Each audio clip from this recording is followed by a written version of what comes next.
I'm committed to buying and owning Gaza. As far as us rebuilding it, we may give it to other states in the Middle East to build sections of it.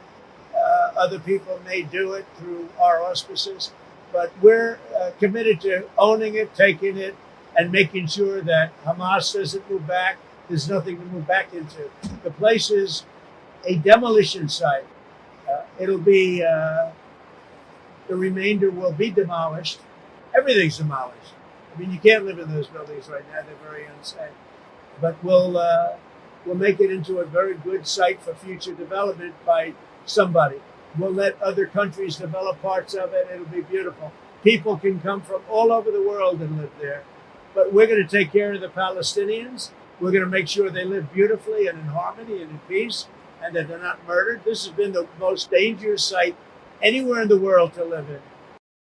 Would you accept Palestinian refugees into the United States since you're looking to other countries? I'd have to look. I think it's a very far distance for them to travel, but I'd have to look at individual cases. But I do think that coming into the United States, we've taken a lot of people, but coming into the United States, it's a long way for them to travel.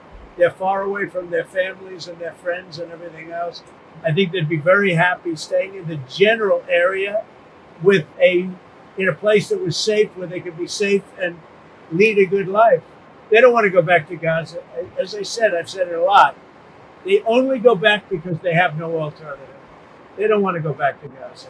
So we'll see. We hope that we'll be helped by Egypt. We hope that we'll be helped by Jordan. We hope that we'll be helped by other countries. We hope that some of the, like Saudi Arabia and others, can spend some money on it. They have tremendous amounts of money. They'll spend some money on making people comfortable and safe. One question about the Super Bowl. I have more time to do what I want to do. So we're making our country larger. I don't want U.S. Steel being owned by a foreign country. They can have they don't have a controlling. They have an investment. All they're going to have is an investment.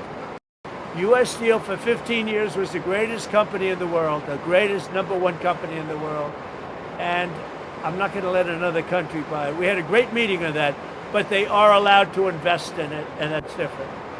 I'll be announcing probably Tuesday or Wednesday at a news conference reciprocal tariffs, and very simply, it's if they charge us, we charge them. That's all. When does it go into effect, sir? Almost immediately, but I'll be announcing the details of it, highly detailed, and it'll be great for everybody, including the other countries.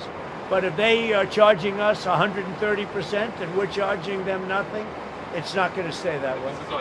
Every country will be reciprocal. That's right. Every country. Won't affect everybody because there's some where we have similar tariffs. But the ones that are taking advantage of the United States, we're going to have it's reciprocity, it's reciprocal. We're going to have a reciprocal tariff. But we'll have a news conference Tuesday or Wednesday. Tomorrow? Monday, yeah, tomorrow. What countries will those go on? Everybody. Steel. Including Canada and Mexico? Yeah. Any steel coming into the United States is going to have a 25% tariff. What about aluminum, sir? Aluminum too. 10%? 25%. 25 for aluminum as well? 25 for both.